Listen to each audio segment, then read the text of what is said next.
The steady beep of hospital monitors filled the air as I opened my eyes for the first time in 3 months.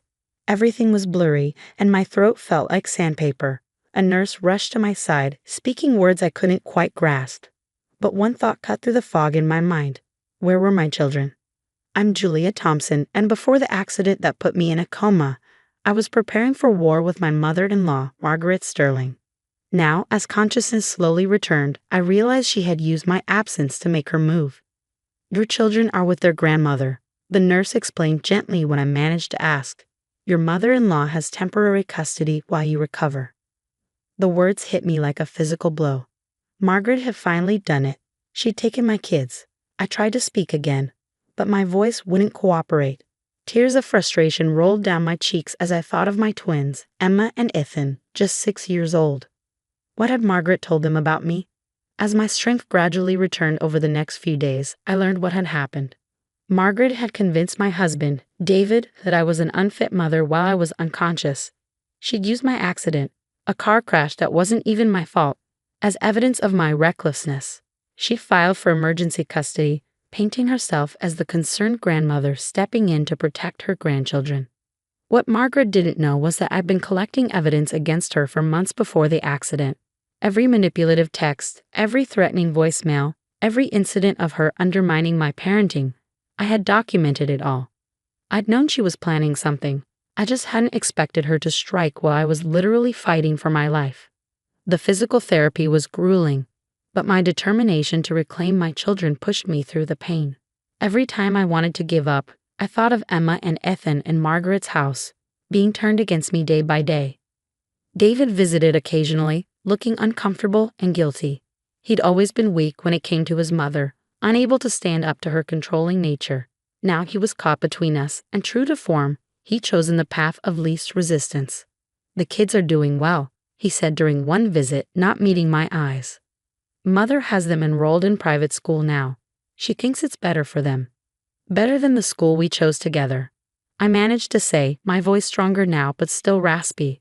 The one near our house with a great special education program for Emma's dyslexia. He shifted in his chair. Mother says Emma just needs more discipline, not special treatment. I clenched my fists under the hospital blanket. Margaret had always dismissed Emma's learning difficulties, claiming our daughter was just lazy. It was one of the many reasons I'd started documenting her behavior. Have you told them I'm awake? I asked. David looked away. Mother thinks it's better to wait until you're stronger. She doesn't want to upset them. Of course she didn't. Every day I was kept from my children was another day she could poison them against me. But Margaret had underestimated me. She thought the accident had given her the perfect opportunity, but she didn't know what was waiting on my laptop at home or in the safety deposit box at the bank. The day I was finally released from the hospital, my best friend Amy picked me up. She'd been keeping tabs on Margaret for me, gathering new evidence to add to my existing file. She's gotten worse, Amy told me as we drove to her house. I'd be staying with her while I continued my recovery. She's told everyone who'll listen that you were drinking the night of the accident. I was at work, I said, anger burning in my chest. There are security cameras and witnesses. I know, I've got it all documented. Amy glanced at me. She's also been posting things on social media about how the kids are finally getting the stable home they deserve. I saved screenshots.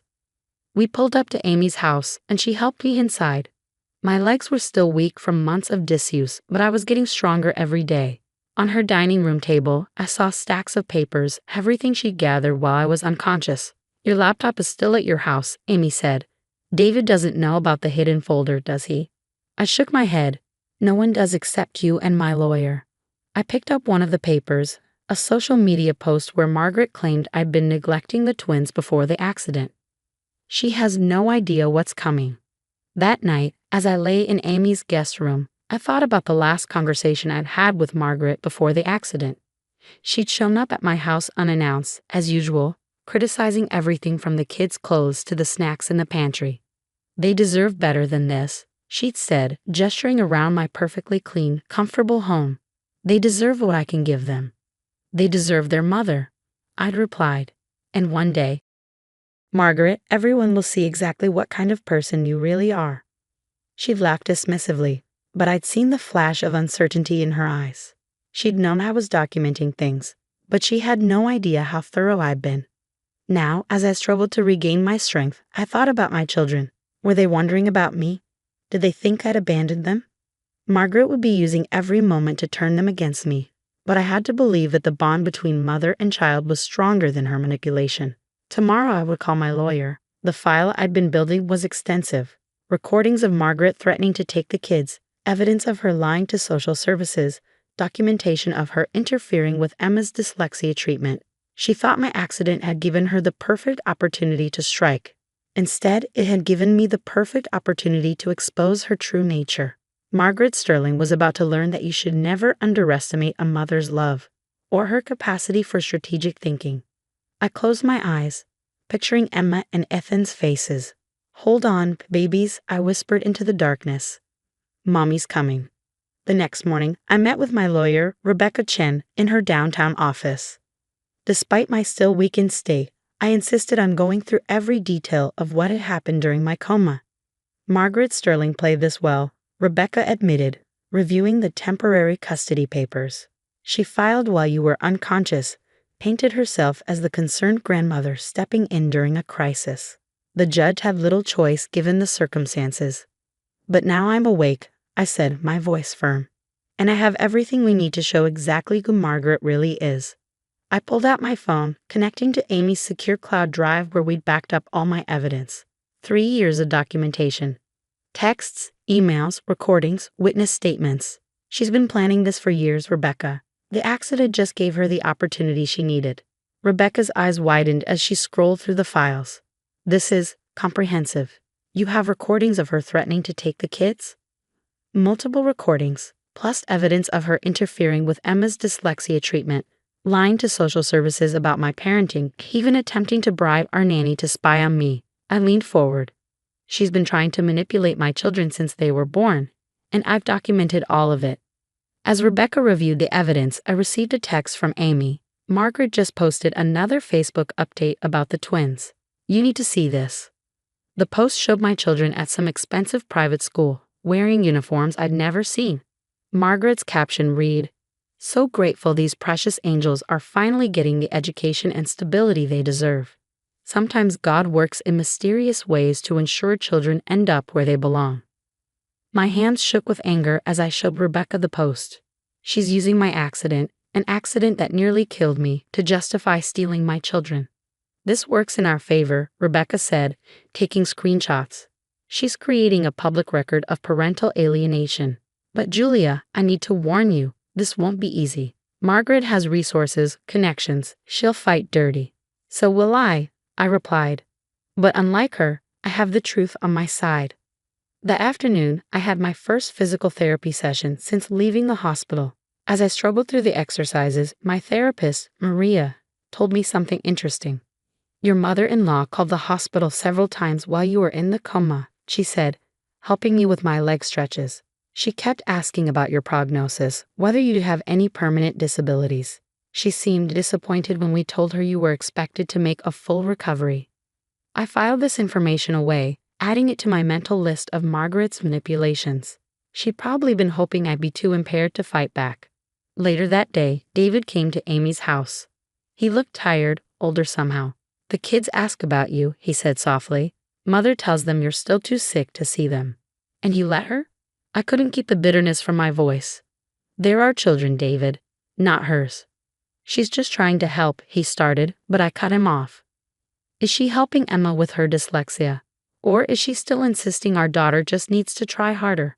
I pulled out my phone, showing him the videos I'd taken of Margaret berating Emma for her reading difficulties. "Is this helping?" David's face paled as he watched the footage. I didn't know. "Because you never wanted to see it," I said. "You've always chosen the easy path, letting your mother control everything because it's easier than standing up to her. But now she's hurting our children, and I won't let that continue." I showed him more evidence, the text messages where Margaret had outlined her plans to take the kids. The recordings of her threatening me when she thought no one was listening. With each revelation, I saw the carefully constructed image of his perfect mother crumbling. "She's not who you think she is," I said quietly, "and deep down you've always known that." He left looking shaken, and I knew Margaret would notice his distress. She demanded to know what I'd said to him, tried to reassert her control. Let her. The cracks were already showing in her carefully constructed facade. That evening, I received an unexpected visitor, my former nanny Sophie. She'd quit shortly before my accident, and now I knew why. Mrs. Sterling offered me money to spy on you, Sophie confessed, sitting in Amy's living room. When I refused, she threatened to ruin my reputation, make sure I never worked as a nanny again. I was scared, so I just quit. I'm so sorry, Julia. I should have told you. Would you be willing to make a statement? I asked. Legally, on record? Sophie nodded firmly. I saved the emails where she made the offers. And I recorded some of our conversations. I knew something wasn't right about how she was acting. Another piece of evidence to add to my arsenal. Margaret's web of manipulation was vast. But she'd made one crucial mistake. She'd assumed she was the only one who knew how to play the long game. As I lay in bed that night, my phone lit up with a text from an unknown number. It was a photo of Emma and Ethan, clearly taken that day. They looked sad, lost. Beneath it was a message. They're where they belong now. Don't make this harder than it needs to be. I showed the message to Amy, who immediately began tracing the number. Margaret's attempt at intimidation had just given us more evidence of her harassment. We file tomorrow, I told Rebecca over the phone. I want my children back, and I want Margaret Sterling to face consequences for what she's done. Are you sure you're strong enough? Rebecca asked. We could wait a few more weeks. I've been gathering evidence against Margaret for 3 years, I replied. I'm done waiting. She thought my accident was her opportunity to take my children. Instead, it's going to be her undoing. I ended the call and looked at the photo of my twins again. Hold on just a little longer, I whispered. Mommy's coming for you, and this time, no one will ever take you away from me again. The next morning would mark the beginning of my counterattack. Margaret Sterling was about to learn that she'd made the biggest mistake of her life when she decided to target my children. Because while she'd been playing at being the perfect grandmother, I'd been building a case that would expose her for exactly what she was, a manipulative, controlling woman who'd finally gone too far. And I was going to make sure everyone knew it. The courtroom was silent as my evidence against Margaret Sterling played on a large screen. 3 years of documented abuse, manipulation, and calculated attempts to steal my children, all laid bare for everyone to see. Video clips showed Margaret berating Emma for her dyslexia, calling her lazy and stupid. Audio recordings captured her threatening to take my children away. Emails revealed her attempts to bribe our nanny and manipulate social services. I sat straight-backed in my chair, my gaze fixed on Margaret as her carefully crafted image crumbled. She had grown increasingly pale as each piece of evidence was presented, her perfectly manicured hands gripping the arms of her chair. And while Mrs. Thompson was in a coma, Rebecca continued, addressing the judge. Margaret Sterling didn't just file for emergency custody. She actively worked to prevent any possibility of reunification, spreading lies about Mrs. Thompson's fitness as a mother and attempting to alienate the children from their mother. The judge, a stern-faced woman named Patricia Martinez, had been taking detailed notes throughout the proceedings. Now she looked directly at Margaret. Mrs. Sterling, these allegations are extremely serious. The evidence suggests a long-term campaign of harassment, manipulation, and parental alienation. Do you have anything to say in your defense? Margaret's lawyer leaned over to whisper something, but she brushed him off, standing up with the entitled confidence of someone who'd never faced real consequences. Everything I did was for my grandchildren, she declared. Their mother was clearly incapable of providing the life they deserved. The accident proved that. I simply stepped in to give them stability and proper guidance. Proper guidance? I couldn't help but speak up. Like telling Emma her dyslexia is fake. Like canceling her therapy appointments because you think she just needs discipline. Like telling my children their mother abandoned them while I was fighting for my life in a coma. Order. Judge Martinez called, though her expression had hardened at my words. The next few hours were a parade of witnesses, Sophie, the nanny, testifying about Margaret's attempted bribery. My physical therapist describing Margaret's disappointment when I showed signs of recovery. Even David, who finally found his backbone and spoke about his mother's long history of manipulation. By the time the judge called a recess, Margaret's composure had completely cracked. I caught her furiously texting on her phone, probably trying to rally her society friends for support. but no amount of social connection could erase the evidence I'd gathered. When court resumed, Judge Martinez didn't waste time. "The evidence in this case is overwhelming," she began. "Margaret Sterling, you have engaged in a systematic campaign of parental alienation and manipulation. Your actions during Mrs. Thompson's medical crisis were particularly egregious. Not only did you take advantage of her incapacitation to gain custody of her children, but you actively worked to prevent their reunion once she recovered." Margaret started to protest, but the judge held up her hand. "I am immediately vacating the temporary custody order. The children are to be returned to their mother's care within 24 hours. Furthermore, I am issuing a restraining order preventing you from having any contact with Mrs. Thompson or her children without court approval and supervision." The victory was complete, but I felt no joy, only relief and determination. Now came the hard part, helping my children heal from the damage Margaret had caused. When I arrived at Margaret's house with the police and social services to collect Emma and Ethan, I could hear her raging inside, declaring that she'd appeal, that she'd never stop fighting for her children. But then the door opened, and none of that mattered anymore. My babies were there, looking uncertain and confused until they saw me. "Mommy," Emma whispered, her voice small and unsure. I knelt down, opening my arms. "Yes, sweetheart, Mommy's here, and I'm never leaving you again." They ran to me, and as I held them close, I could feel Margaret's poisonous influence beginning to fade. We had a long road ahead.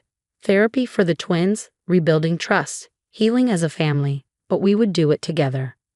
David, who had watched the reunion from a distance, finally approached. "I'm sorry," he said quietly. "I should have seen what she was doing.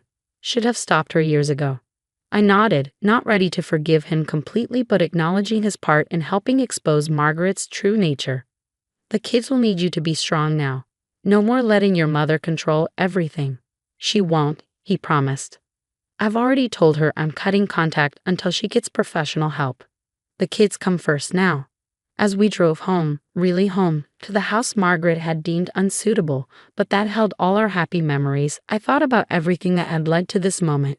Margaret had spent years weaving her web of manipulation, thinking she was untouchable. She never imagined that every step of the way I was building my case. "Are we really staying with you now?" Ethan asked from the backseat. "Grandmother said you didn't want us anymore." "Grandmother lied," I said firmly. "I will always want you. You're my children, and nothing will ever change that." Later that night, after the twins were asleep in their own beds for the first time in months, I received one final text from Margaret. "This isn't over." I smiled, taking a screenshot to add to my ever-growing file of evidence. "Yes, Margaret," I whispered to myself, "it is."